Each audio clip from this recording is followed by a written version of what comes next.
Hello, my name is Lorraine and today I'm sharing with you 10 healthy habits that changed my life. Contrary to popular belief, I actually think that habits can be fun, especially when you make them your own and if you're flexible with them. Habits bring routine and they enable us to be able to do something at the same time every day without thinking. That means you need less energy to do a particular thing once it becomes a habit. Every morning when you wake up, you brush your teeth without thinking because it's wired into your system. Or before bed, you brush your teeth again, or you have a shower, depending on what your routine is. I'm not afraid of altering my routine based on what I'm going through. Take for example, if you are sick, your body needs more time to sleep and recover. So instead of forcing yourself to wake up at the same time every day, you can sleep in, or maybe if it's a weekend, you rest, you get some more rest because a weekend is not as busy as a weekday. So that's why I say they're fun, because you can make them your own and you can play around with them.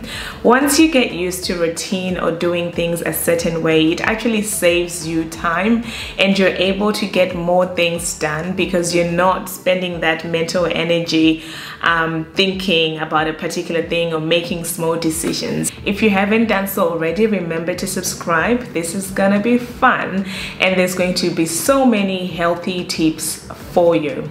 The first habit is I read for a few minutes every day. So I found that nowadays I don't get time to read as much as I used to before, but I literally roll out of bed, wash my face, brush my teeth, sit down and read a few lines of a book. It just keeps me grounded. It makes me start my day with some new information. For me, it tends to be more of a spiritual book or something to do with, you know, like life advice. It might be the Bible, or a book that I love reading so much as well is A New Earth by Eckhart Tolle. So those are books that I spend a few minutes each morning reading, and it has done so much to my mental well-being, to my knowledge and to my confidence, just starting the day holding a physical book and taking the time to read.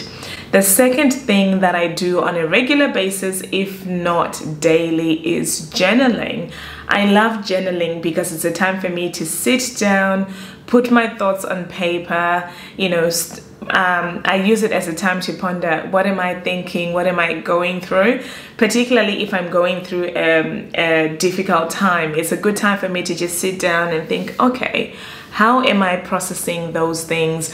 How am I dealing with what is happening to me? And I find that when I journal, I also get answers. So if I have something that I am, you know, struggling with, or if I have a question that's in my mind, when I journal, I get new ideas just from doing that. So it's certainly a habit that I have grown accustomed to. The other week I had decisions that I was making as to the direction of this channel, and I remember going back to journals from 3 years back. And usually when I go back to journals from years back, it's obviously a funny experience, but it's also a challenging one because you're like, whoo, is this what I was thinking 3 years ago? I had to laugh at myself. I really had to laugh at myself. So journaling is definitely a practice that I have grown to love and I've grown accustomed to. At the moment, I use I'll show you my journal actually. I use a plain journal that I got from the bookshop, and you know, doesn't have any lines or anything. But in the past, I've used like a self-care journal depending on what I'm going through. Actually, this is an old self-care journal of mine that I used, and it would sort of give me prompts as to what time I've woken up, have I exercised, what time am I going to bed. So self-care journal is really good if you want to develop new habits and get into a routine. So journaling is certainly part of the daily habits that I have. The next habit that I have is planning. So I like to know what to do next, and I tend to do my planning weekly and then daily as well. So I'll do a weekly plan, and then the night before I'll just have a glance to see what do I have on my planner for the next day. So I'm still a bit old-fashioned, so I use a I use a physical planner because I love writing and just holding that planner. But I know that for many people, the digital planner is easier for you because you can have it on your phone, you can make changes without things looking messy, because like with a physical planner, when you change things, it just looks a bit messy. But having a plan has helped give structure to my life. And I do have to say, I've always been a planner. So even as early as when I was in high school, because you know, like sometimes my mom would send me diaries and planners and stuff, I would be busy planning things when I was in boarding school.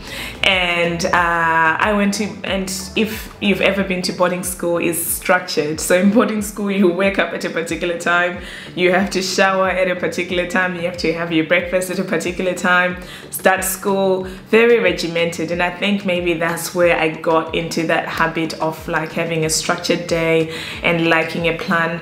If you feel overwhelmed, planning will definitely really help you. It will give you a sense of calm and ease because you're not panicking about not knowing what to do next or where you're heading.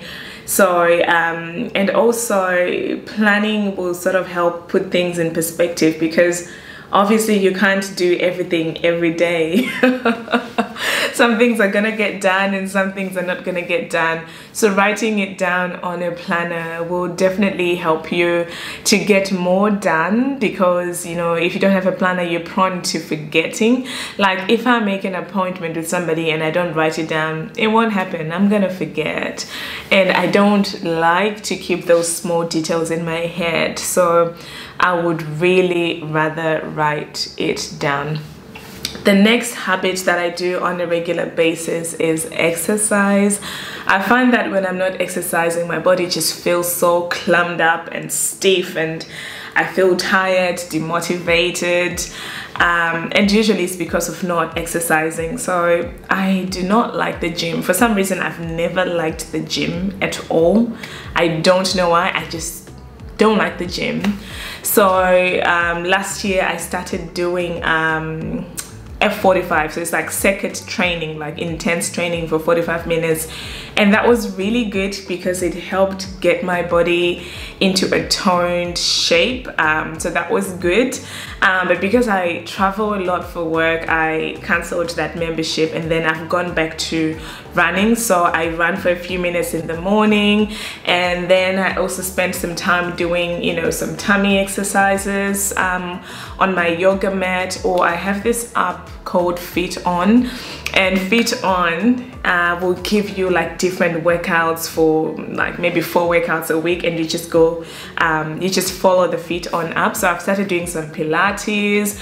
If you are into yoga, if you're into intense training, it's there for everyone. So of course you can use whatever app you want, but getting exercise, 15 to 20 to 30 minutes of exercise 4 to 5 days a week is the recommended one by the World Health Organization. So make sure you are getting some regular exercise in, and exercise does not have to be so intense and running up and down. It's something, it can be anything that raises your heartbeat. So you might be at work, like I'm a nurse, and so many times at work you're really on the run. I probably walk many kilometers when I'm at work. So that's a sort of exercise as well, but I do not personally count that as my exercise. So for you, do something that works for you. So instead of just jumping into a gym membership that you won't use because you're not going to the gym, maybe take a brisk walk in the neighborhood, but have something that works for you. And like, I have a friend of mine, and I'm sure she doesn't mind me sharing this, but she has a really toned body, and I was saying to her over the weekend, I'm like, girl, your body is goals because her tummy is flat. And I was like, how do you do it? And she was like, she partners TV time with yoga mat, you know, tummy time, where she's just doing some stretches and working on her tummy. And I was like, that's a good idea. So even just for 5 minutes every day, or so many days, once you get into the habit, it would, you know, help have a flat tummy and keep a toned body. So exercise is definitely one of them. The other thing that I do on a regular basis, so something I've gotten into the habit of, is drinking water. So If my water bottle, it's just across the room at the moment, but if my water bottle is not on the side of the bed, I will wake up and go get it, because I like to have my water bottle with me. Of course, it means more toilet breaks. It means more toilet breaks, but I cannot overemphasize the benefit of being hydrated. Having enough hydration in your body will help you be more energetic. It will help clear your system as well. You will find when you go to the toilet, you know, your urine is clearer as well, you know, which is good for your body.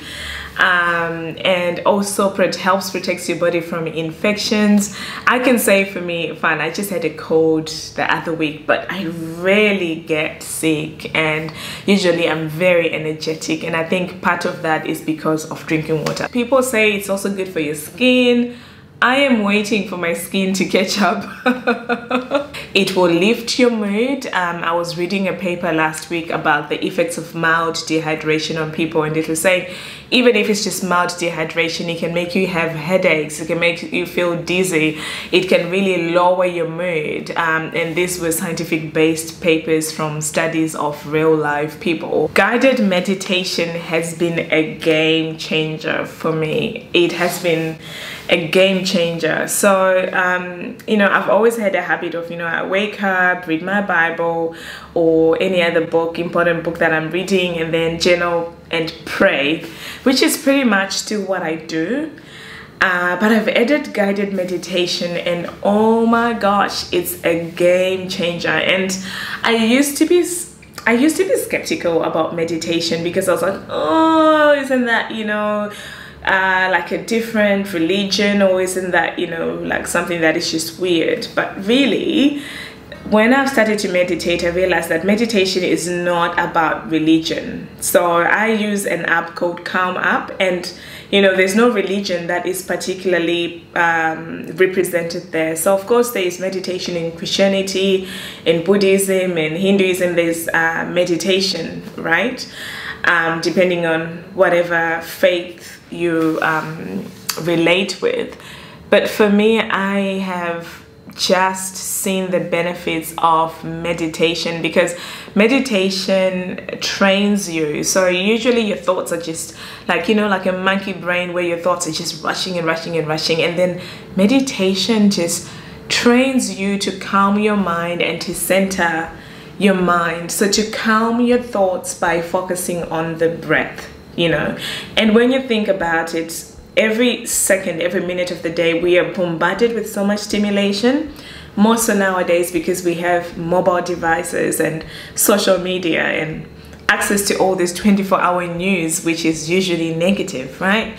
So your mind is always racing. But the thing with meditation is you have those few minutes to just sit there, focus on the breath. You know, am I breathing in? Am I breathing out? And just clear your mind, so to speak. And that's the way I find it. There are times when, you know, I'll just be thinking, planning, doing, this goal, that goal, I want to do this and I want to be this. And meditation is like, no, how about just sitting down and being grounded in the moment and just appreciating the moment. Which brings me to the next habit. This one is probably one of my most favorite, and it is gratitude. Oh my God, I cannot understate or overstate the importance of gratitude. Gratitude is simply sitting back in a space of, what am I thankful for? I have this habit, whilst I'm still in bed in the morning, when I open my eyes, first thing I'll be like, what are the 3 things I'm grateful for? And usually it's, I am grateful that I'm alive and I'm healthy and awake. Or it can be, I am grateful for family, I'm grateful for love and being surrounded by loving relationships in my life. I am grateful that I can talk, I have a voice, I can see. So I love to start my day with gratitude. The next habit is spend time in nature. So nature is free and hopefully it's everywhere, unless of course if you live within the city, then you have to walk for longer distances just to find nature. But if you live in nature or close to nature, then spend that time just relaxing amongst the trees, the grass, or just walking and taking in the fresh air. It will really give you a boost health-wise and mentally.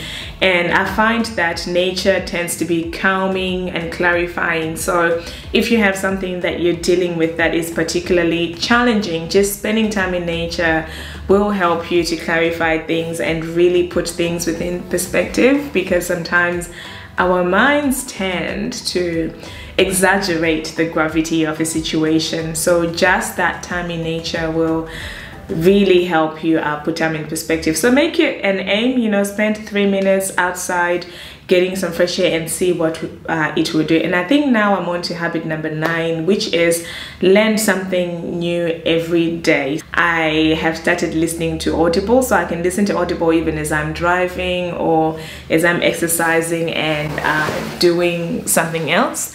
And what I find that with Audible, I can actually finish a book way faster than I used to when I was not using Audible. I can go through 1 or 2 books every week with Audible, whereas before I would spend a month or more on a single book, because I tend to stop, take notes, write in the book, and then sometimes what happens is when you're taking a book in so deeply like that, you lose interest along the way. Learning something new every day will keep your mind sharp, it will keep your mind fresh, it will keep your mind active. So particularly if you work, you know, if you do the same thing every day, learning, you know, listening to something new, whether it's a podcast, it will really shift your mindset. I remember back in 2018, and I was working a full-time job. So I was working as a manager in healthcare, and I remember I started the habit of listening to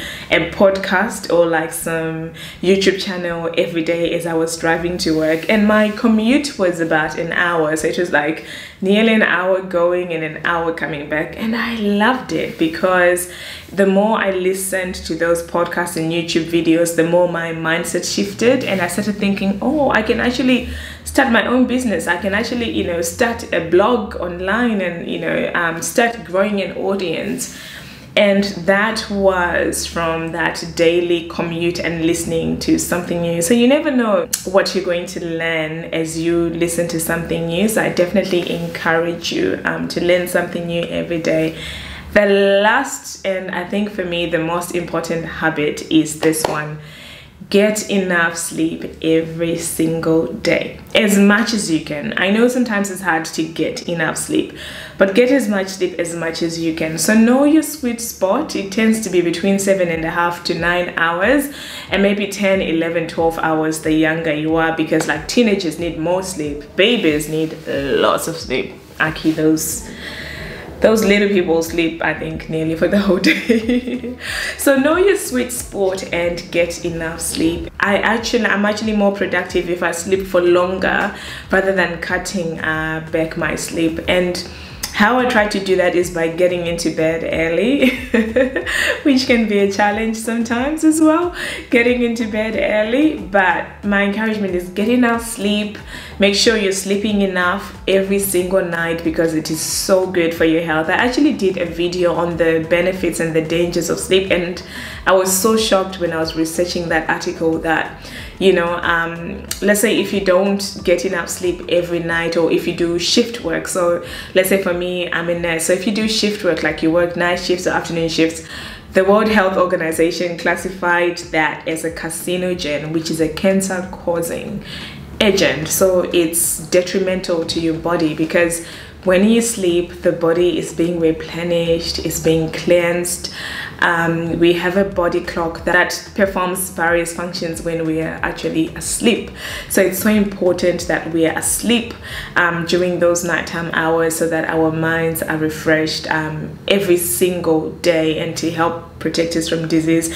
And I've noticed as well, even especially when you're feeling unwell, make sure you're getting more sleep than usual, because your body needs that time to replenish. So those are the 10 healthy habits that I do on a regular, consistent basis. I'm not particularly religious about it. If I skip a day, I'm not stressed about it. I'm not like, oh, 5 a.m. every day.